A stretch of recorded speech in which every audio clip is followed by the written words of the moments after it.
யோனாவின் புஸ்தகம் 1வது அதிகாரம் 3ஆம் வசனத்திலே நாம் வாசிக்கிறோம். அப்பொழுது யோனா கர்த்தருடைய சமூகத்தினின்று விலகி தர்சீசுக்கு ஓடி போகும்படி எழுந்து யோப்பாவுக்கு போய் தர்சீசுக்கு போகிற ஒரு கப்பலை கண்டு கூலி கொடுத்து தான் கர்த்தருடைய சமூகத்தினின்று விலகும்படி அவர்களோட தர்சீசுக்கு போக கப்பல் ஏறினான் என்று இங்கே வாசிக்க கேட்கிறோம். பிரியமான சகோதர சகோதரிகளே, இந்த செய்திக்கு ஒரு தலைப்பு கொடுக்க வேண்டுமேயானால், யோப்பா பட்டணத்தில் அவிசுவாசம் எனும் ஓர் கப்பல். யோப்பா பட்டணத்தில் அவிசுவாசம் என்னும் ஓர் கப்பல். அது என்ன அவிசுவாசம் என்னும் ஒரு கப்பல்? பொதுவா கப்பல் என்பது விசுவாசத்துக்கு அடையாளமாய் பேசப்பட்டிருக்கிறது. 1 தீமோத்தேயுவின் புஸ்தகம் 1வது அதிகாரம் 19 மற்றும் 20 ஆகிய 2 வசனங்களை வாசிக்கும் போது, இந்த மனசாட்சியை, இந்த நல் மனசாட்சியை சிலர் தள்ளிவிட்டு விசுவாசமாகிய கப்பலை சேதப்படுத்தினார்கள் என்று சொல்லப்பட்டிருக்கிறது. அப்போ புது உடன்படிக்கையின் சபை விசுவாச மார்க்கத்தார்களாய் ஆபிரகாமின் சந்ததியராய் அறியப்பட்டிருக்கிற புது உடன்படிக்கையின் சபையானது எதில்தான் பயணிக்கிறது என்று கர்த்தருடைய வேதம் சொல்லுகிறது. விசுவாசம் எனும் கப்பல், விசுவாசமாகிய கப்பல். அந்த கப்பலுக்கு பேர் என்ன? விசுவாசம். ஏன்னா கர்த்தருடைய வேதம் புது உடன்படிக்கையின் விசுவாசிகளை, புது உடன்படிக்கை சபையாரை கப்பலிலே பயணிக்கிற, கப்பலிலே யாத்திரை பண்ணுகிறவர்களுக்கு ஒப்பனையாய் பேசுகிறது.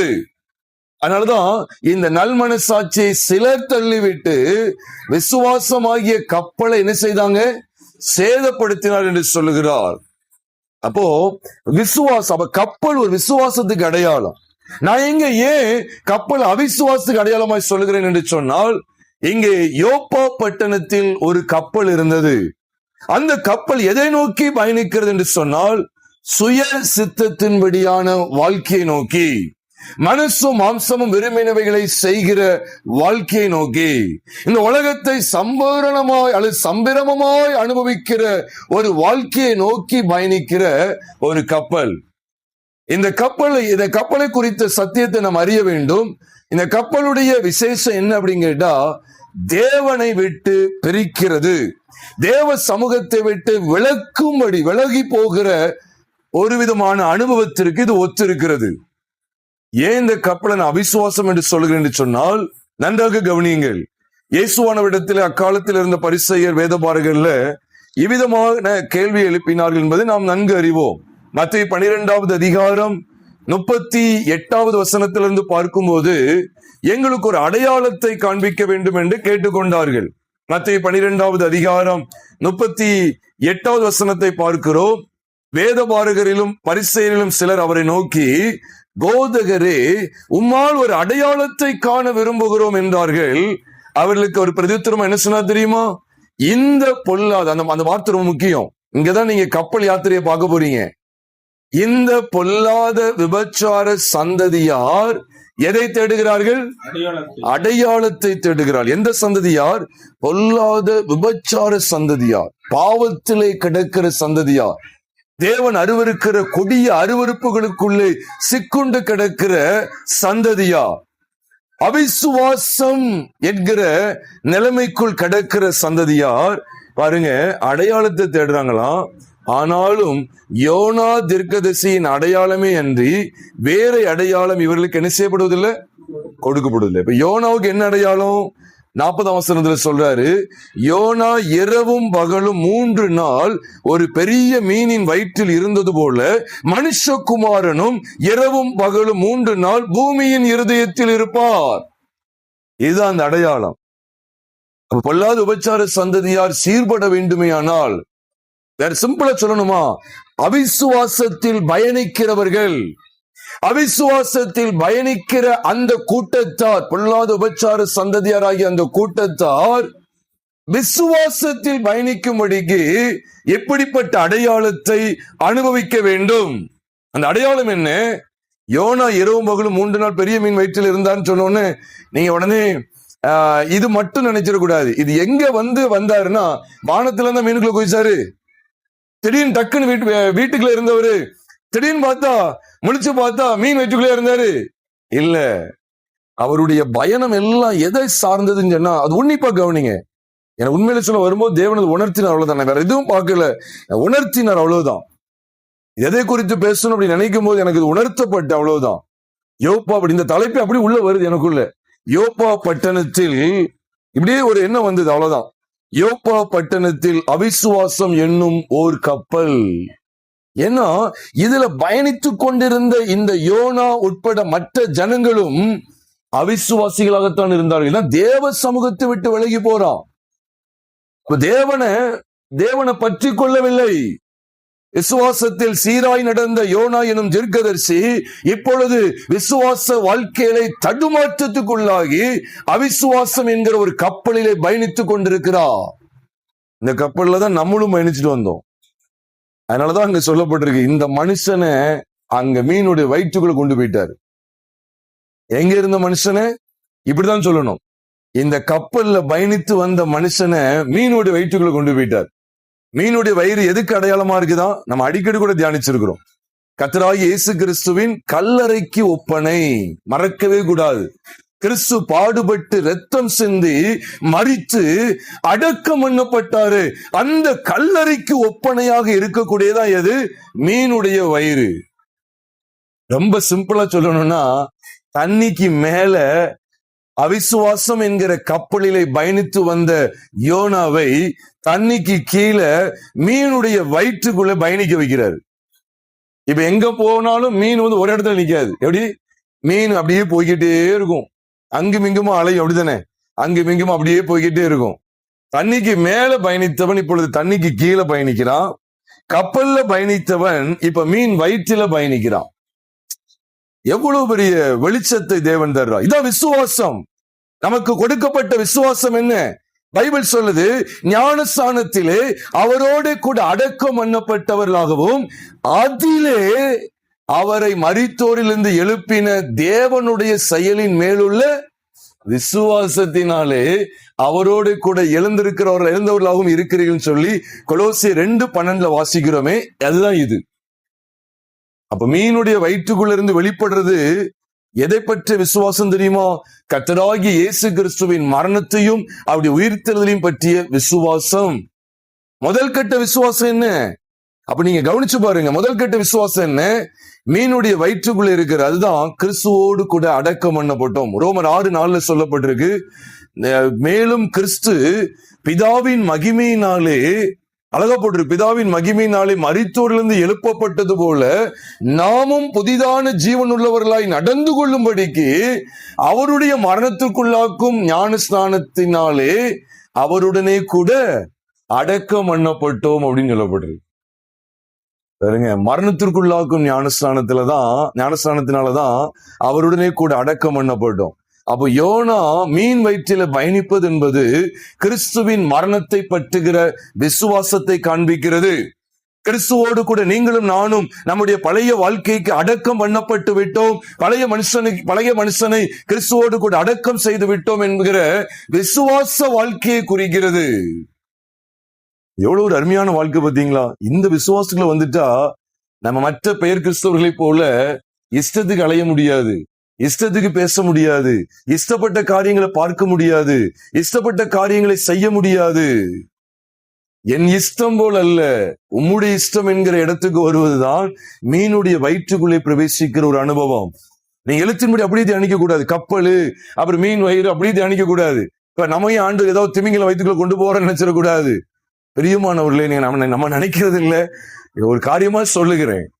அப்ப இதெல்லாம் எதுக்கு அடையாளமா இருக்கு அப்படின்னு கேட்டா, ஆவிக்குரிய சத்தியங்களை விளங்கிக் கொள்வதற்கு எத்தனமாய் வெளிப்படுத்தப்பட்டவைகள். அதனாலதான் அப்போஸ்தலனாகிய பவுலுக்கு கப்பல் எதுக்கு அடையாளமா இருக்குன்னா விசுவாசத்துக்கு அடையாளமா சொல்ல. நான் ஏன் யோப்பா பட்டணத்தில் அவிசுவாசம் என்னும் ஒரு கப்பல் என்று ஏன் சொல்றேன் தெரியுமா? யோனா பயணிக்கிற பாதை இது 100% அவிசுவாசம் தான். நாமும் இப்படிதான் நடந்து வந்தோம். தேவனை விட்டு விலகி தேவனற்ற வாழ்க்கை வாழ்ந்து வந்தோம். ஆகவேதான் எபேசியர் 2:12 சொல்லுகிறது, இவ்வுலகத்திலே தேவனற்றவர்களாய் இருந்தீர்கள் என்று வேதம் சொல்லுகிறது. இப்ப யோனாவுடைய நிலைமை என்ன தெரியுமா? சொல்லுங்க. இந்த கப்பல்ல பயணிக்கிற யோனா மீன் வயிற்றில பயணிக்கிற யோனா. முதல் கட்ட நிலவரம் என்ன? கப்பலிலே பயணிக்கிற யோனாவுடைய நிலைமை என்ன? தேவனற்ற அனுபவம். உண்மையா இல்லையா? தாம் கர்த்தரை விட்டு விலகினது, கர்த்தருடைய சமூகத்தில் நின்று விலகி போகும்படி. இந்த கப்பல் எதுக்கு அடையாளம் அப்படின்னு சொன்னா, அவிசுவாசமா இல்லையா? 100க்கு 100 சொல்லிடலாம். ஐயா இங்க என்ன அவிசுவாசம் என்னும் கப்பல் எங்க போட்டிருக்கு அப்படி கேட்க கூடாது. எதுக்கு சொல்றேன்னா, இதே போலதான் அப்ப நாமும் அப்படித்தானே வாழ்ந்து வந்தோம். அவிசுவாசத்திலேயே பயணித்து வந்தோம், தேவனற்ற வாழ்க்கையை வாழ்ந்து வந்தோம், இருண்ட வாழ்க்கை, சாட்சியற்ற வாழ்க்கை, மனம் போன போய்கொண்டிருந்த வாழ்க்கை. இந்த வாழ்க்கையை தான் நான் சொல்றேன் அவிசுவாசம் என்னும் கப்பல். அவிசுவாசத்துல வாழ்ந்து வந்தோம். தேவன் இல்லைன்னா அது அந்த இடத்துல என்ன இருக்கு? அவிசுவாசம். விசுவாசம் கிடையாது. நாமும் கூட அவிசுவாசம் என்னும் கப்பலிலே யோனாவை போல பயணித்து வந்தோம். அப்படி பயணித்து வந்த, அப்படி மனம் போன போக்கிலே போய்கொண்டிருந்த நம்மை தேவனாகிய கர்த்தர் தம்முடைய குமாரனாகிய கிறிஸ்துவுடனே கூட அடக்கம் பண்ணுகிற ஒரு இடத்துக்குள்ளே கொண்டு வந்தா. அதுதான் ரோமர் 6:4 வாசிக்கிறோம். கிறிஸ்துவுடன் அவரோட கூட அடக்கம் பண்ணப்பட்டோம். We have been buried with Christ. கிறிஸ்துவோடு கூட அடக்கம் பண்ணப்பட்டோம். இந்த மகா மேன்மையான ஸ்லாக்கியத்தை பாருங்க. அதனாலதான் யோனாவுடைய முதல் கட்ட எப்படி இருக்குன்னா, அவிசுவாசத்துல யார் சத்தத்தை கேட்டாருன்னு தெரியுமா? யோனா அவனோடு பயணித்தவருடைய சத்தத்தை கேட்டுக்கிட்டு இருந்தான். இன்னைக்கு உண்மையிலே சொல்லட்டுமா, நமக்கும் அப்படிப்பட்ட சத்தம் தான் கேட்டுட்டு இருந்துச்சு. யோனாவுக்கு என்ன சத்தம் கேட்டுச்சு? மாலுமியுடைய சத்தம் கேட்கு, கப்பல் மாலுமியுடைய சத்தம், அங்க எல்லாரும் கத்துக்கிற சத்தம், இது அப்புறம் அலைகளுடைய சத்தம். நமக்கும் அப்படிதான் கேட்டுச்சு. இந்த உலகத்தினுடைய நாட்டு நடப்புகளுடைய சத்தம், அப்புறம் கொந்தளிப்பு, குடும்பத்தின் பிரச்சனைகள், இனி வாழவே முடியாதுங்கிற அந்த எண்ணங்கள். அதானே எல்லாரும் சொல்றது எப்படி இருக்கும்? யோனாவுக்கு என்ன கேட்டுட்டே இருந்திருக்கும்? இனி வாழ முடியாது, சரக்கள் எல்லாம் அள்ளி போடுறாங்க, வாழ முடியாது, இனி வாழ்வதற்கு முடியாது, இன்னும் நின்ன பாடு இல்ல, வாழ முடியாது, வாழ முடியாது, வாழ முடியாது, கரை சேர முடியாது, கரை சேர முடியாதுங்கிற அந்த ரூட்ல தான் நீங்கள் நானும் பயணித்து வந்தோம். நம்ம ஜீவன் போக போகிறது, நாம் மரிக்க போகிறோம், நம்முடைய கதை முடிந்து போகிறது, இனி வாழவே முடியாது அப்படிங்கிற அவிசுவாசம் என்னும் கப்பலிலே பயணித்து வந்தோம். உங்களை என்னை ஆண்டவர் மகா மென்மையான அவருடைய அடக்கம் பண்ணுதலுக்குள்ளே கொண்டு வந்தா. எவ்வளவு அருமையா இருக்கு பாத்தீங்களா? இந்த சத்தத்தையே கேட்டு வந்தோம், இந்த எண்ணங்களுக்குள்ளே பிடிக்கப்பட்டு கிடந்தோம். இன்னொரு மகா மென்மையான என்ன தெரியுமா? மேல எல்லாரும் தண்டு வலிக்காங்க, சரக்குகள் எல்லாம் அள்ளி போடுறாங்க. மாதிரி தெரியும். 15வது வசனத்தை நீங்க கவனிச்சீங்கன்னா, யோனா 1வது அதிகாரம் 13வது வசனம், 15 13வது வசனத்தை நீங்க கவனிச்சீங்க அப்படின்னு சொன்னா, அந்த மனுஷர் கரை சேரும்படி வேகமாய் தண்டு வலித்தார்கள், ஆனாலும் சமுத்திரம் வெகு மும்முரமாய் கொந்தளித்துக் கொண்டே இருந்தபடியால் அவர்களால் கூடாமற் போயிட்டு. அதுக்கு முன்னாடி என்ன செஞ்சாங்க தெரியுமா? சமுத்திரம் அமர்றதுக்காக அவங்க என்ன செஞ்சாங்க? சரக்குகளை எல்லாம் அள்ளி போட்டாங்க. தெரியுமா உங்களுக்கு? நீங்க இப்ப வேதத்துல பாத்தீங்கன்னா 5ஆம் வசனத்துல கப்பற்காரர் பயந்து அவனவன் தன் தேவனை நோக்கி வேண்டுதல் செய்து பாரத்தை லேசாக்கும்படி கப்பலில் இருந்த சரக்குகள் என்ன செஞ்சாங்களாம்? சமுத்திரத்துல எரிந்து விட்டாங்க. நான் சொல்லட்டுமா?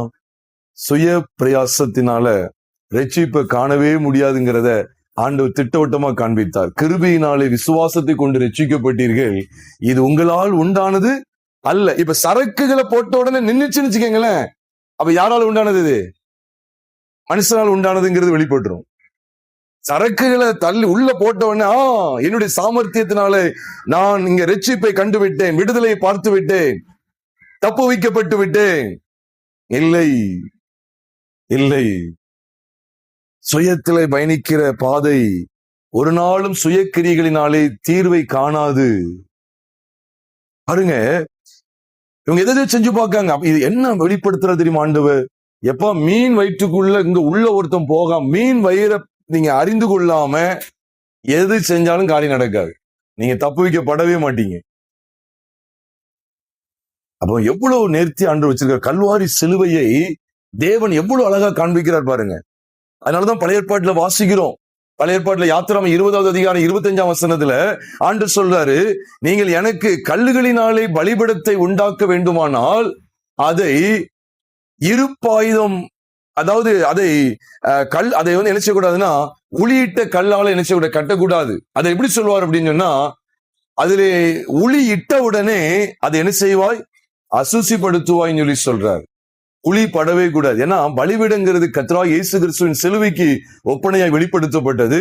அதுல ஊழிப்பட்டது என்ன அர்த்தம் தெரியுமா? மனுஷ கைவேலைப்பாடு இருக்கக்கூடாது. மனுஷ கைவேலைப்பாடு இருந்ததுன்னா அது என்ன செஞ்சிடும்? அது விட்ட உடனே அது அசுசி போட்டுரும்.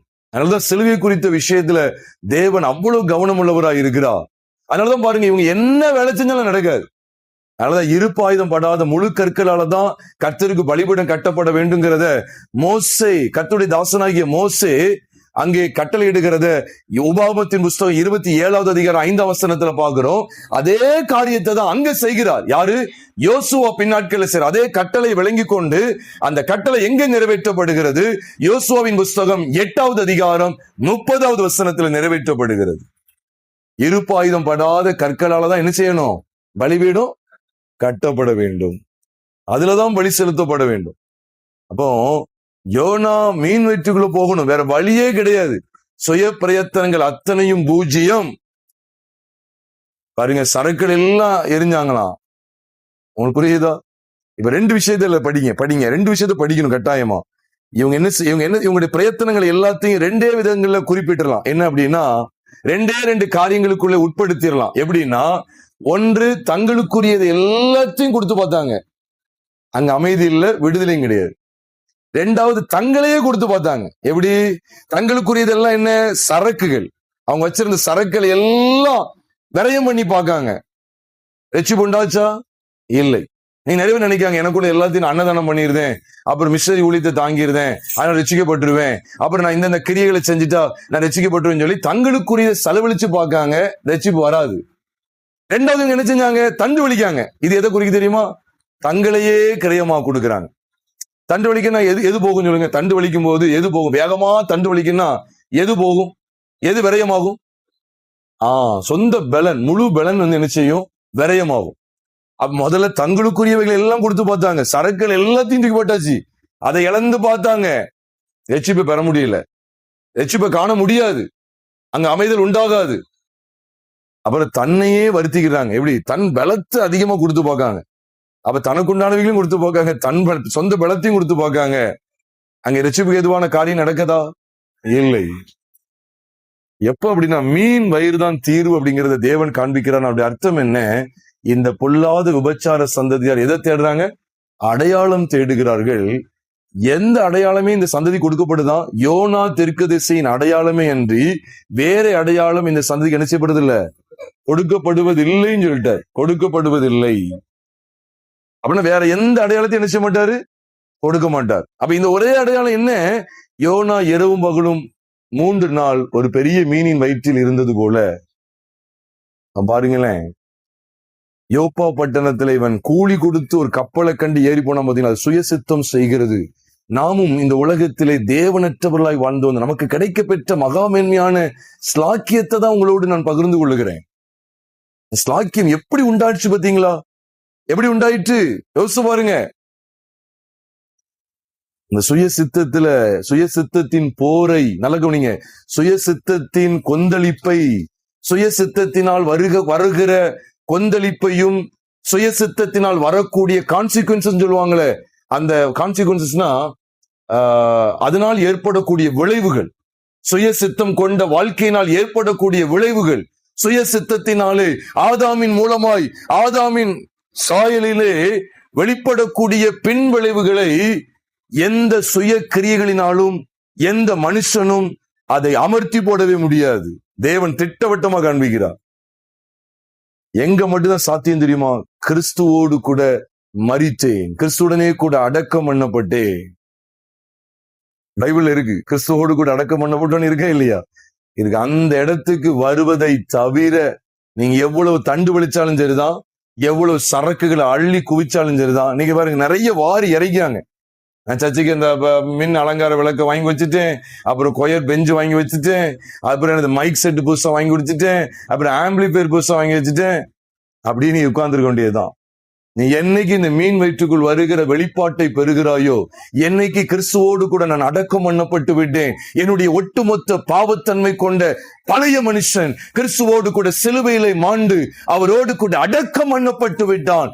என்னை பிழைத்திருக்கிறது நான் என்கிற சுயராஜ்யம் கொண்ட ஆதாம் அல்ல, கிறிஸ்துவே எனக்குள் எல்லாவற்றிலும் பிழைத்திருக்கிறார்ங்கிற இந்த மகிமையான வெளிச்சத்துக்குள் வராத பட்சத்தில் நீ எவ்வளவு சரக்குகளை கொட்டி குவிச்சாலும் சரி, உன் சொந்த சம்பத்துக்கள் சொத்துக்கள் என்று சொல்லி நீ எவ்வளவு கொட்டி குவிச்சாலும் சரி, அதெல்லாம் தூக்கி வீசிடுவார். அதனால ஒரு பிரோஜனமும் கிடையாது. இவங்களுக்கு பாவம், அவ்வளவு சரக்குகளை போட்டு என்னது வேஸ்டா வேஸ்ட் இல்லையா?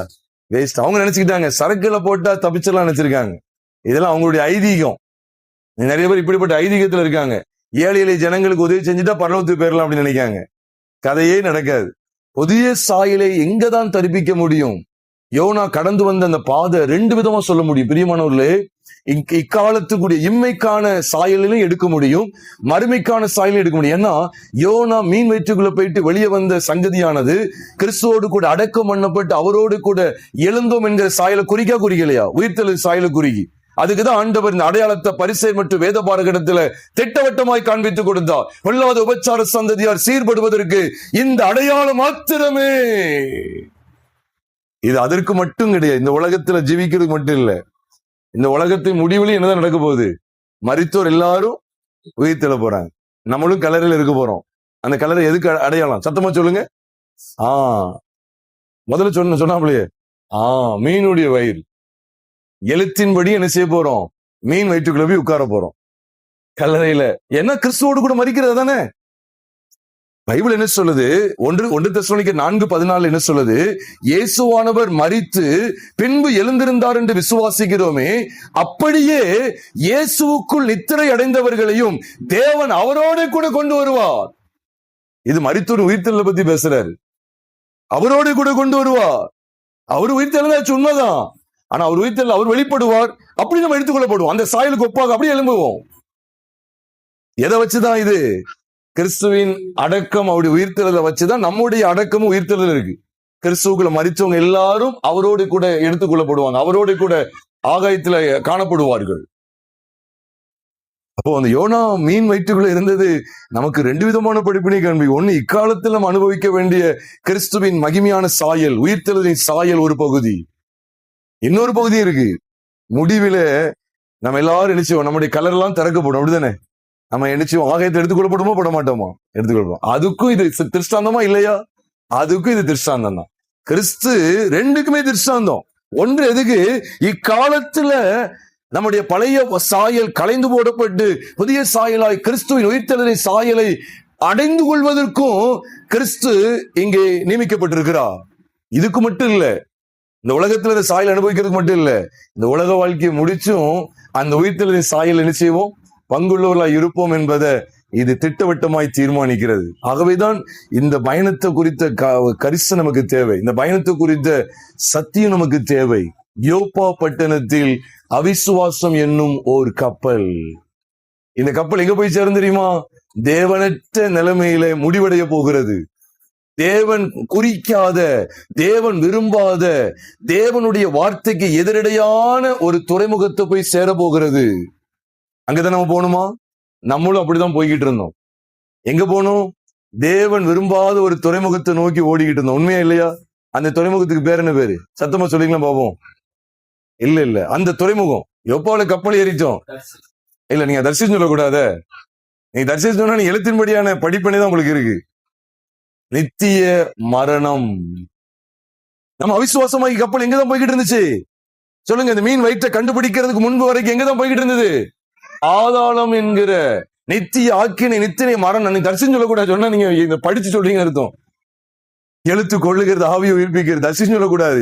இது என்ன அர்த்தம் அப்படின்னா, தரங்கெட்ட ஒரு இடத்துக்கு, ஒரு பயங்கரமான பாதாளத்தை நோக்கி இந்த கப்பல் போய்கிட்டு இருக்கு. நான் ஒண்ணு கேட்கிறேன், இந்த கப்பல் யாத்திரையிலேயே யோனா செத்து இருந்தா நித்தியஜீவன் போக முடியுமா? கண்டிப்பா போக முடியாது. அதனாலதான் இந்த கப்பலை குறித்து கவனமா இருங்க. அவிசுவாசம் என்கிற கப்பல்ல பயணிக்காதீங்க. அதுக்கு ஒட்டு மொத்தமா முடிவு கட்டுறதுக்கு தேவனுடைய சிந்தையில இருந்த ஒரே ஒரு காரியம் என்ன? ஒரே ஒரு தீர்வு என்ன? 72 அல்ல, ஒரே ஒரு தீர்வு என்ன? மீனுடைய வயிறு. அதுதான் கிறிஸ்துவின் கல்லறை. தைரியமா சொல்லணும். அது வசன ஆதாரம் இருக்கு. மத்தேயு 12:40 சரியான ஆதாரம் இருக்கு. யோனா மீன் வயிற்றில் இருந்தது. கிறிஸ்து 3 நாள் உயிரோடு அங்க 3 நாள் நினைச்சுவாரு. அவர் மரித்த நிலைமையில இருப்பார், கல்லறையில் இருப்பார். அப்ப அதுதான் பவுலுக்கு கிடைச்ச வெளிப்பாடு. நாம் அவரோடு கூட அடக்கம் பண்ணப்பட்டோம் என்று ரோமர் 6வது அதிகாரம் 4ஆம் வசனத்துல சொல்லுகிறார். பிரியமானவர்களே, அறிந்து கொள்ளுங்கள், தேவன் நமக்கு ஏற்படுத்தி கொடுத்த அந்த மகாபரிய ஸ்லாக்கியத்தை பாருங்களேன், எவ்வளவு மகா மேன்மையானது. அவிசுவாசம் என்னும் கப்பலிலே பயணித்துக் கொண்டே இருந்தோம். யோனாவுக்கு இப்ப முழுக்க முழுக்க என்ன தெரியுமா? அவிசுவாசம். அயர்ந்த நித்திரன் மட்டும் இல்ல, அது அவிசுவாசத்தை குறிக்கி. தேவன் வேண்டான்னு சொல்லி ஓடுறார், அவ்வளவுதான். தேவன் மட்டும் வேண்டாம், மத்த எல்லாம் எனக்கு வேணும். கூலி கொடுக்கறதுக்கு பணம் எனக்கு வேணும், கப்பல்ல பயணிக்கிறதுக்கான அந்த சொகுசான வாழ்க்கை எனக்கு வேணும், அங்க மக்களோடு சேர்ந்து பயணிக்கிறது, நல்ல சந்தோஷமா போகிறது எனக்கு வாழ்க்கை வேணும். தர்சிஸ்ங்கிற ஒரு பட்டணம், தர்சிஸ்ங்கிறது வாணிபத்துக்கு ரொம்ப பேர் போனது. Trade. It was a famous, or it was a considered so famous for trade அப்படின்னு சொல்ல முடியும். வாணிபத்துக்கு மிகவும் பேர் போனது, பிசினஸுக்கு. அதனாலதான் தர்சீஸ்ல இருந்து மயில்கள், யானை தந்தம், குரங்கு, தந்தெல்லாம் இருக்கு. தர்சீஸ்ல இருந்து பொண்ணு இருக்கு. இதெல்லாம் எந்த ராஜாவுக்கு வருஷம் வருஷம் கொட்டும்? எந்த ராஜாவுக்கு? சாலமோன் ராஜாவுக்கு. நீங்க 1 ராஜாக்கள் புஸ்தகம் 4வது அதிகாரமோ அல்லது 10வது அதிகாரமோ நீங்க வாசித்து பாத்தீங்கன்னா, அவனுக்கு தர்சீஸ்ல இருந்து எக்கச்சக்கமான விலை உயர்ந்த வஸ்துக்கள் வந்து சேருகிறதாம். அப்ப தர்சீஸ் எப்படிப்பட்டது? ரொம்ப பேர் போனது. ஆனா வேதத்துல நீங்க என்னைக்குமே ஞாபகம் மறக்கூட, சங்கீதத்துல சொல்றாரு, அவர் தர்சீசின் கப்பல்களை என்ன செய்கிறார்? உடைக்கிறாருங்கிற வெளிப்பாடு வேணும். சங்கீதத்தின் புஸ்தகத்தை எடுத்துக்கொள்ளுங்க, அதை எடுத்துலாம் நினைக்கிறேன். சங்கீதத்தின் புஸ்தகம் 87வது, ஒரு நிமிஷம். நீ தர்சீசின் கப்பல்களை உடைக்கிறீர் என்று சொல்லி சங்கீதத்திலே நீங்களும் நானும் வாசிக்க முடியும். பிரியமானவர்களே, அவர் தர்சீசின் கப்பல்களை உடைக்கிறார், தர்சீசின் கப்பல்களை உடைக்கிறார் என்று சங்கீத புஸ்தகத்திலே நாம் வாசிக்க முடியும். ஆக தேவன் தர்சீசின் கப்பல்களை உடைக்கிறாருங்கிற அந்த வெளிப்பாடு கர்த்தருடைய சபைக்கு தேவை. ஏன்னா தர்சீசுக்கு அது உலகத்தை நோக்கி பயணித்தான், அது மரணத்தின் பாதை. அப்போ இந்த மனுஷன் மரணத்தை நோக்கி பயணிக்கிறான். அந்த பாதையிலே கர்த்தர் என்ன செய்கிறார்? ஒரு சேதத்தை உண்டாக்குகிறார். ஆக நாமும் கூட பிரியமானவர்களே, உண்மையாவே அந்த தர்சீஸ் அப்படிங்கிற அந்த பாதை என்பது உண்மையாவே மரணத்தின் பாதை. உலகத்திலே உலக பிரகாரமா உலகத்தாராய் நாமும் வாழ்வோமே. ஆனால் அதுதான் அந்த யோனாவை பற்றிய காட்சி. அதுதான் அந்த அவிசுவாசமாகிய கப்பலை பாருங்க. அவங்கவுங்க தேவனை தான் கூப்பிட்டாங்களே ஒழிய தேவனாகிய கர்த்தர் என்ன செய்யல, கூப்பிடல. அவங்கவுங்க இஷ்டப்படி தான் அவங்க என்ன செஞ்சாங்க, வாழ்ந்தாங்க அப்படி சொல்லி வேதத்துல பாக்குறோம். பிரியமானவர்களே, அப்படிப்பட்ட நிலைமையில இருந்த, அப்படிப்பட்ட அந்த பயணத்துல காணப்பட்டிருந்த அந்த யோனாவை கர்த்தர் எதுக்குள்ள கொண்டு வந்தார் தெரியுமா?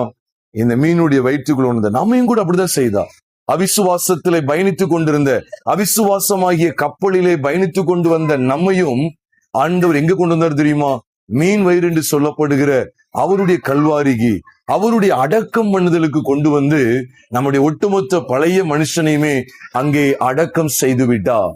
இனி பாவம் செய்யக்கூடிய பழைய மனுஷன் நம்மில் இல்லை. இந்த மகா மென்மையான வெளிச்சத்துக்குள்ளே கொண்டு வந்தார். ஆகவேதான் இந்த செய்தியை நாம் கவனிக்க வேண்டும்.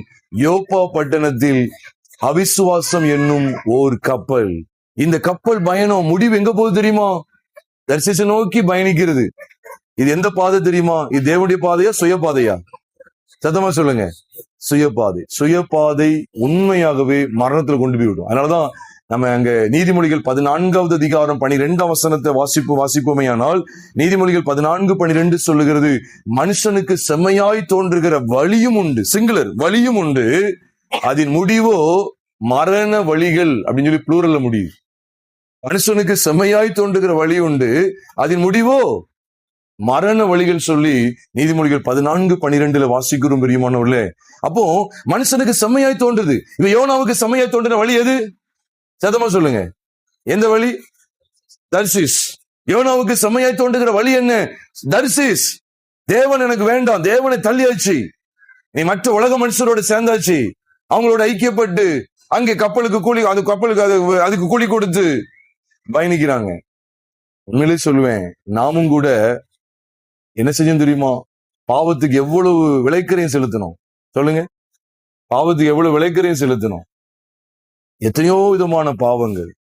அதெல்லாம் பாவம் செலுக்கு எவ்வளவு டிக்கெட்டு, சினிமா தியேட்டருக்கு டிக்கெட் எடுத்து போறது, அருவருப்பான காட்சிகளை பார்க்கிறதுக்கு. இப்படி பல விதங்கள்ல பணத்தை விரயமாக்கி இந்த கப்பல்ல தான் பயணித்து கொண்டே வந்தோம். இது எதை காண்பிக்குன்னு கவனிச்சுக்கங்க.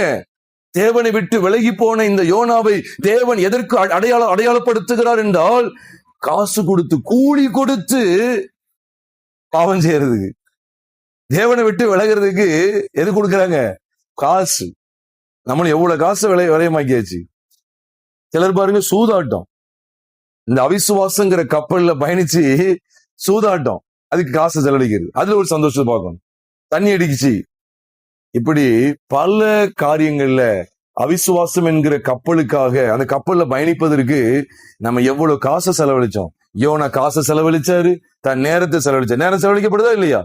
நேரத்தை செலவழிக்கிறாரு, அவருடைய பலத்தை செலவழிக்கிறார், எல்லாம் அங்க செலவழிக்கிறார். நாமும் கூட இப்படித்தானே செலவழிச்சு வந்தோம். உண்மையா இல்லையா? அவிசுவாசம் என்கிற அந்த கப்பலை நோக்கி, கப்பல்ல பயணிப்பதற்கு, தர்சீஸ் என்று சொல்லப்படுகிற அந்த மரண பாதைக்கு தீவிரிக்கிறதுக்கு, பாதாளத்துக்கு தீவிரிக்கிறதுக்கு நம்ம எவ்வளவு செலவழிச்சோம். உண்மையா இல்லையா? காசு செலவழிக்காமையா பாவம் செஞ்சுட்டு வந்தோம்? காசு செலவழிச்சு எவ்வளவு பாவங்கள். அதெல்லாம் சில இடத்துக்கு போறதுக்கு பணத்தை செலவழிக்கிறது, ஊதாரிய சுத்துறதுக்கு பணத்தை செலவழிக்கிறது. ஆனா இப்போ மீனுடைய வயிற்றுக்குள்ள அரெஸ்ட் ஆயிட்டோம்னா இனிமே என்ன இல்ல, இந்த அவிசுவாசம்ங்கிற கப்பல் கிடையாது. ஆண்டவர் வேறு பிரிக்கிறார். இந்த அவிசுவாசமாகிய கப்பல் அது ஒரு பக்கம் போயிட்டு இப்ப இவரை வெளியே கொண்டு வந்துட்டார். உண்மையா சொல்லட்டுமா, எது தெரியுமா உண்மையான வேறு பிரிப்பு? பாதாளத்தின் பாதை நோக்கி சென்று கொண்டிருந்த, அவிசுவாசத்தில் பயணித்துக் கொண்டிருந்த உங்களை என்னை ஆண்டவர் வேறு பிரிச்சுட்டார். நித்தியத்தின் பாதைக்கு முன்குறித்து விட்டார், வேறு பிரித்து விட்டாருங்கிறத எது தெரியுமா காண்பிக்கு? கிறிஸ்துவின் மரணமும் அவருடைய அடக்கம் தான் காண்பிக்கிறது. இது உண்மை. அதை தொடர்ந்து வெளிப்பட்ட கிறிஸ்துவின் உயிர்த்தெழுதல் வேற எது காண்பிக்கு? யோனா மரணத்தை நோக்கி பயணித்த அந்த சுய சித்தத்தை செய்யணும்னு சொல்லி அதை நிறைவேற்றுவதற்கு நீ போய்கிட்டே இருக்க. கிட்டத்தட்ட நீ 75% நிறைவேற்றியாச்சு. ஒரு உதாரணம் சொல்றேன். நீ 25 தான் இருக்கு, போயிரு. சாத்தா அப்படிதான் சொல்லுவான், இந்த தரிசி கொஞ்சம் தூரம் தான், போயிரு. நீ என்ன போய்கிட்டே இருக்க. யோசிச்சு பாருங்க, அவன் ஆரம்பத்துல இருந்து முடிவு வரைக்கும் கேட்டா 100க்கு 100 வச்சுக்கோங்களேன். அவன் இப்போ ஒரு 45% போயிட்டான்னு வச்சுக்கோங்களேன். நீ எவ்வளவுதான் இருக்கு? 40% போயாச்சு. நீ எவ்வளவுதான் இருக்கு? 55 தான் இருக்கு. 40% போயாச்சு, இன்னும் 55 தான் இருக்கு.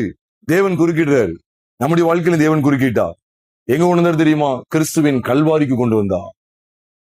பிரிக்கிறார் பாருங்க. யோனா கப்பலோடு ஒட்டி இருந்த மனுஷன் இப்போ இந்த கப்பலை விட்டு அங்க பிரிக்கிறார். நம்மையும் கூட அப்படிதான் பிரிச்சார். அவிசுவாசம் என்னும் கப்பலில் அநேக உலகத்தாரோடு கோடிக்கணக்கான ஜனங்கள் பயணிக்கிற அதே அவிசுவாசம் என்னும் கப்பலிலே நாமும் அவர்களோடு சேர்ந்து பயணித்தோம். நானும் ரவுடித்தனம் பண்ணுகிற ரவுடிகள் கூட்டத்தோடு, சண்டை பண்ணுகிற கூட்டத்தோடு, கெட்ட வார்த்தை போடுகிற கூட்டத்தோடு, கெட்ட பழக்கங்களை பழகிற கூட்டத்தோடு நானும் பயணித்து வந்தேன். அந்த கப்பல்ல இருந்து என்னை பிரித்து விட்டார். கப்பல்ல இருந்து என்னை இறக்கி விட்டுட்டார். உண்மையா இல்லையா? சத்தமா சொல்லுங்க, உண்மையா இல்லையா? உண்மை. இந்த யோனா விட்டுட்டு இந்த கப்பல் போகுது. எவ்வளவு பெரிய ஸ்லாக்கியத்தை கண்டடைந்து இருக்கிறோம்.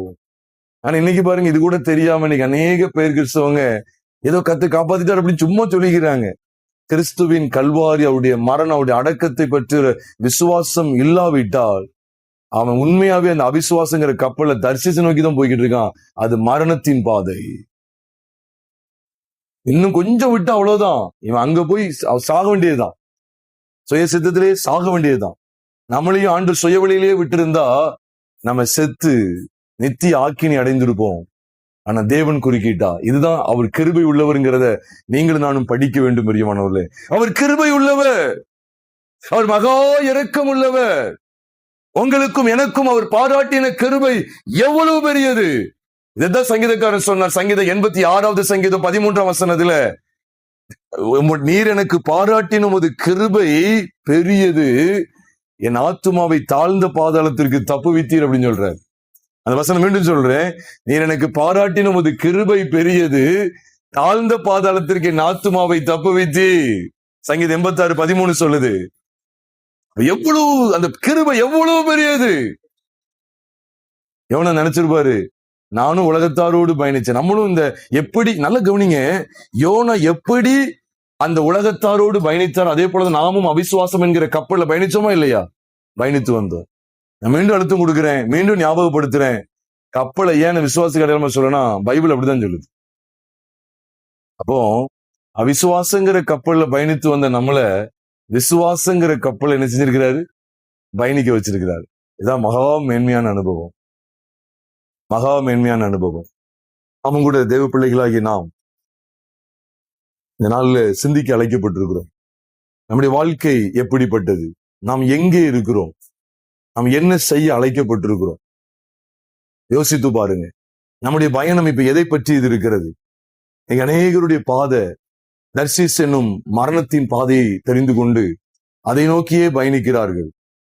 காசு செலவழிச்சு அதுல உலக மனுஷரோடு இணைந்து அவர்களோடு கூட இந்த மனுஷனும் அவர்களோடு கூட சேர்ந்து பயணிக்கிறான். நாமும் கூட இந்த உலகத்தாராய் பயணித்து வந்தோ ஆண்டவர் குறுக்கிட்டு வேறு பிரித்தார். பாருங்க, சவுல் என்கிற தர்சு பட்டணத்தான் ஆகிய சவுல் யாரோடு பயணித்தான் தெரியுமா? அவனும் உலகத்தான் தான். அவனுடைய பாதை எதை நோக்கிய பாதை தெரியுமா? அவிசுவாசம் என்னும் ஒரு கப்பல்ல பயணித்து கொண்டே போய்கிட்டு இருக்கிறாரு. ரவுடித்தனம், அடாவடித்தனம். சவுலை குறித்து வசனம் சொல்லுகிறது. அப்போஸ்தலர் 8வது அதிகாரம் 3ஆம் வசனத்திலே, சவுல் வீடுகள் தோறும் நுழைந்து புருஷரையும் ஸ்திரீகளையும் இழுத்து கொண்டு போய் அவர்களை காவலில் போடுவித்து சபையை பாழாக்கி கொண்டிருந்தான் என்று வேதம் சொல்லுகிறது. அவ்வளவு ஒரு மோசமான முரட்டு சுபாவத்திலே பயணித்துக் கொண்டு வந்த மனுஷன். இந்த மனுஷனுக்கு விசுவாசம் உண்டா? கிறிஸ்து இயேசுவை பற்றி விசுவாசம் உண்டா? தர்சுபட்டன் தானே சவுலுக்கு கிறிஸ்து இயேசுவை பற்றுகிற விசுவாசம் ஆரம்பத்தில் உண்டா? கிடையாது. இவன் யாரோடு பயணித்தான் தெரியுமா? இவன் அவிசுவாசிகளோடையே அவிசுவாசியாய் பயணித்து வந்தான். அவிசுவாசம் என்கிற கப்பல்ல தான் பயணித்து வந்தா. அங்கே தமஸ்குவுக்கு சமீபித்து வந்த போது ஒரு ஒளி சந்திச்ச உடனே அந்த ஒளி யாரை சுற்றிதான் பிரகாசித்துன்னு பைபிள்ல போட்டிருக்கு. சவுளை சுற்றி பிரகாசித்தது. நீ இன்னொரு இடத்துல கவனிச்சீங்கன்னா அது போட்டிருக்கோம், சவுளை சுற்றி பிரகாசிக்கு. அவன் பக்கத்துல அநேகர் இருக்காங்க, எல்லாம் சேர்ந்துதான் இருக்காங்க. ஆனா அவங்க தனிப்புறமா, இவர் தனிப்புறமா விழுந்துட்டார். பிரிக்குது. உலகத்தாரோடு உலகத்தாராய், அயோக்கியமானவர்களோடு அயோக்கியமானவர்களாய், அசுத்தத்தை தீவிரமாய், அசுத்தங்களை தாராளமாய் நடப்பிக்கிறவர்களாய் நீங்களும் நானும் காணப்பட்டிருந்தோ நமக்கு கிடைக்க பெற்ற வெளிச்சம் எவ்வளவு பெரியது. காலமெல்லாம் அவருக்கு நன்றி செலுத்தணும் பிரியமானவர்களே. இன்னைக்கு அநேக இந்த வெளிச்சத்துக்குள்ள வருகிறது இல்லை. சவுல பாருங்க, அது பிரிச்ச உடனே அதுக்கப்புறம் இந்த கூட்டத்தோட சேர்ந்தாரா இல்ல பர்னபா கூட்டத்தோட சேர்ந்துட்டாரா? பர்னபாவோட சேர்ந்துக்கிட்டார். உண்மையா இல்லையா? அது வரைக்கும் சேர்ந்தாரா? கிடையாது, சேரல. அதே போலதான் பவுல பாருங்க, சவுல் அந்த கூட்டம் முடிஞ்சது, அவ்வளவுதான். அந்த கூட்டம் முடிஞ்சு போச்சு. இனிமே அவங்களுக்கும் இவங்களுக்கு எதிர்ப்பு தான். அவர் அவங்களோட சேரவே மாட்டார். ஏன்னா அவங்களை கொல்ல நிக்காங்க. அவங்களோட ராசியா இருந்த ஆளு இப்ப கொல்ல நிக்காங்க. இப்ப அது வேற, இவர் வேற. இதுதான் பிரியமானவர்களே. அப்ப இன்னைக்கு நம்மை தேவன் சந்தித்தது உண்மைதானா, அல்லது நாம் அவர் சந்தித்த விதத்தை வேதத்தின் அடிப்படையில் விளங்கி கொள்ளாமல் நமக்கு நாமே எனக்கு ஒரு தனி வழி இருக்கிறது என்று சொல்லி சுய வழியை சார்ந்து கொண்டு மரணத்தை நோக்கி பயணிக்கிறோமோ? இன்றைக்கு இதை சிந்தித்து பார்த்து, ஆண்டவரே, இந்த மகா மென்மையான வெளிச்சத்துக்குள்ளே வருவதுதான் முற்றிலுமாய் உலகத்தை துண்டிப்பது என்பதை எனக்கு காண்பித்துக் கொடுக்கிறேன். இதற்காக நான் தர்சீசுக்கு போவதற்காக, மரண தண்டனை அடைவதற்காக, நித்தியமாய் வேதனைப்படுகிற பாதாளத்தை அனுபவிப்பதற்காக, விசேஷமா என்ன தெரியுமா? தேவனை விட்டு விலகி ஜீவிப்பதற்கு நான் எவ்வளவாய் செலவழித்து எனக்குரியவைகளையும் செலவழித்தேன், என்னையும் செலவழித்தேன். எதுவும் எனக்கு கை கொடுக்கவில்லை. அதெல்லாம் அழிவுக்கு எத்தனமானவைகள். நான் அழிவை நோக்கிதான் சென்று கொண்டிருந்தேன். என்னை யாரும் காப்பாற்ற முடியல. மனுஷன் எவ்வளவோ கொடுத்து பார்த்தான், காப்பாற்ற முடிஞ்சுதா? நம்முடைய இக்கட்டுல நம்மளை காப்பாற்ற முடியுமா? நம்ம பாவத்துல சீர்கெட்ட நிலைமையில காணப்பட்டிருந்தோமே, மனுஷங்க எத்தனை கோடி கொடுத்தாலும் காப்பாற்ற முடியுமா? இல்ல. இங்க பாத்தீங்களா, சரக்குகள் எல்லாம் போட்டு பார்த்தாலும் காப்பாற்ற முடியாது. மனுஷன் சொந்த பிரயாசத்தை செலவழிச்சு பார்க்கான், காப்பாற்ற முடியாது. எதுக்குள்ள வந்தா மட்டும்தான் நடக்கும். ஆமா, கிறிஸ்து இயேசுவின் அடக்கத்தை பற்றுகிற விசுவாசத்துக்குள்ள வந்தா மட்டும்தான் சாத்தியம். அந்த மீன் வயிறு எதை குறிக்க தெரியுமா? நம்முடைய ஒட்டுமொத்த பழைய மனுஷனின் சாயலையும் களைந்து போடக்கூடிய இடம். அதுதான் அங்க எபேசியர் 4வது அதிகாரம் 22, 23, 24 சொல்லுகிறார். அந்தபடி முந்தின நடக்கைக்குரிய மோசம் போக்கும் இச்சைகளினாலே, முந்தின நடக்கை மறந்துடக்கூடாது, அதான் பழைய மனுஷனுடைய சாயல். முந்தின நடக்கை அந்த கெட்டு போகிற பழைய மனுஷனை களைந்து போட்டு உள்ளத்தில் புதிதான ஆவி உள்ளவர்களாகி மெய்யான நீதியிலும் பரிசுத்தத்திலும் தேவனுடைய சாயலாய் சிருஷ்டிக்கப்பட்ட புதிய மனுஷனை தரித்து கொள்ளுங்கள் என்று சொல்லி அங்கே எபேசியர் 4வது அதிகாரம் 22, 23, 24 ஆகிய 3 வசனங்கள் எழுதப்பட்டிருக்கு. அப்ப பழைய மனுஷனை களைந்து போட்டு புதிய மனுஷனுடைய சாயலை தரித்து கொள்ளுகிற அந்த இடத்தை தான் நம்ம இங்க கவனிக்கிறோம். யோனாவுடைய பழைய சாயல் களைந்து போடப்பட்டது. இப்ப யோனாவை 3ஆம் நாள் என்ன செய்யுது? 3 நாள் அவங்க இருந்துட்டு அதுக்கப்புறம் மீன் வயிற்று அங்கிருந்து கக்குது. அது எதை குறிக்கி? கிறிஸ்துவின் உயிர்த்தெழுதலின் சாயல்.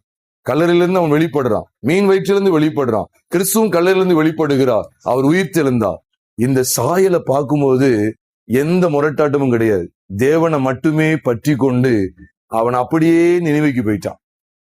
பாருங்க, நாமும் திசை தெரியாதவர்களாய் நம்முடைய மனசும் மாம்சும் விரும்பினவைகளை செய்து செய்து செய்து சுய இன்பத்திலே நாமும் உல்லாசமாய் வாழ்ந்து வந்தோம். நம்மை ஆண்டவராய் இயேசு கிறிஸ்து சந்தித்தார். இன்னைக்கு ஏதோ மற்ற பெயர் கிறிஸ்தவர்கள் சொல்லுகிறது போல இப்படி அல்ல. எங்க கணவர் எங்க மனைவி இப்படி சினிமா பார்ப்பாங்க, இப்ப உங்க நிகழ்ச்சியை பார்க்காங்கிற அந்த போலியான ரட்சிப்பு கிடையாது. எது தெரியுமா ரட்சிப்பு? அவங்க தங்களுடைய பாவத்துக்காக மெய்யாய் மனஸ்தாவப்பட்டு தவறு செய்து விட்டேன், என் பாவங்களை மன்னியும் என்று சொல்லி ஒப்பு கொடுத்து பாவங்களுக்காக கதறி அழுது தங்களுடைய பாவங்கள் எல்லாம் கர்த்தராகிய இயேசு கிறிஸ்துவின் விலையேறப்பெற்ற இரத்தத்தினாலே நிவர்த்தியாக்கப்படுகிற சத்தியத்தை அறிந்து கொண்டு நான் அவரை விசுவாசித்து அவருடைய பிள்ளையாய் மாறி இருக்கிறார்கள் சொல்றாங்க பாத்தீங்களா? அதுதான் உண்மையான ரட்சிப்பு. நம்ம கூட தேவ சமூகத்துல இன்னைக்கு கேட்கிற தேவனுடைய வார்த்தையின்படி ஆண்டவரே, உண்மையாகவே யோப்பா பட்டணத்திலே அவிசுவாசம் என்னும் ஒரு கப்பலை நாங்கள் பார்க்கிறோம். ஆண்டவரே, ஐயோ எவ்வளவு பெரிய பாதகம்! அந்த கப்பல் கொண்டு போகிற திசை, அது போகிற திசை மரணம், மரணம், மரணம். தேவன் இல்லை, தேவன் இல்லை, தேவன் இல்லை. பயங்கரமான ஒரு இடத்தை நோக்கி போகுது. இந்த மனுஷனும் விவரம் இல்லாம ஏறி போறான் பாருங்க. இதுக்கு செலவழிச்சு நாமும் விவரம் இல்லாம இதுக்காக செலவழித்து இந்த கப்பல்ல தான் ஏறி நாமும் சந்தோஷமா அயர்ந்த நித்திரையோடு பயணித்து வந்தோம். உண்மையாவே தேவன் குறுக்கிட்டா. தேவன் நம்மேல் வைத்த கிருபை இரக்கம் எவ்வளவு பெரியது என்பதை யோசித்து பார்த்தவர்களாய் தேவன் நமக்கு இவ்வளவாய் கிடைக்க பண்ணின இந்த மகா மேன்மையான இந்த அனுபவங்களை நினைத்து ரட்சிப்பு, பாவ மன்னிப்பாகிய மீட்பு, நித்திய ஜீவனை இந்த பூமியிலையும் அனுபவிக்கிறோம். ஒன்றான மேதவனாகிய உம்மையும் நீர் அனுப்பினவராகிய இயேசு கிறிஸ்துவையும் அறிவதே நித்திய ஜீவன். அதையும் அனுபவித்து முடிவிலே யுகாயுகமாய் தேவனோடு வாழப்போகிற அந்த மரணமில்லாத வாழ்க்கைக்கு நம்மை ஆயத்தப்படுத்துகிறாரே. இவ்வளவு பெரிய ஸ்லாக்கியத்தை தந்திருக்கிறாரே. இந்த மகா மேன்மையான சத்தியத்திற்காக தேவனை ஸ்தோத்திரித்து ஆண்டவருக்கு நம்மளுடைய வாழ்க்கையை ஒப்பு கொடுப்போமா? ஒருவேளை இன்னைக்கும் அவிசுவாசம் என்னும் கப்பல்ல தான் நான் பயணித்துக் கொண்டிருக்கிறேன் என்று சொன்னால், நாம் அந்த கப்பலில் இருந்து இறக்கி விடப்பட வேண்டியது அவசியம், இறங்க வேண்டியது அவசியம். அதுக்காக கர்த்தர் கிரியை செய்வா, அதுக்காக கொந்தளிப்பை கொண்டு வருவா, பெருங்காற்றை அனுப்புவா, சமுத்திரத்திலே மும்முரத்தை ஏற்படுத்துவா, அலைகள் கொந்தளிக்க வைப்பார். வைக்கட்டும். நம்மளை நோக்க எப்படியாவது இந்த கப்பல்ல இருந்து இறங்கிடணும். அந்த அவிசுவாசங்கிற கப்பல் இருந்து நம்மளை என்ன செஞ்சிடணும்? இறக்கி விட்டுறணும். நம்ம இறங்கிடணும். பம்பாப்பு கூட மாட்டிடக்கூடாது. அதனாலதான் நம்ம சில நினைப்போம், அடிச்சாலும் பரவாயில்ல, மனம் திரும்பல வந்துருட்டியா. சில சொல்ல தெரியுமா? இவ்வளவு கெட்டு போன வாழ்க்கை வாழ்றாங்க, சிச்சித்தாவது ஆண்டவர் ரட்சித்திரட்டும், சிச்சித்தாவது ஆண்டவர் ரட்சித்திரட்டும் சொல்லி வாஞ்சிக்கும். உண்மை பிரியமானவர்களே, நம்மளையும் கூட ஆண்டவர் இவ்வளவு நேசித்து நடத்தினாரு. ஒப்பு கொடுத்து நாம் ஜெபித்து நாம் நிறைவு செய்வோம்.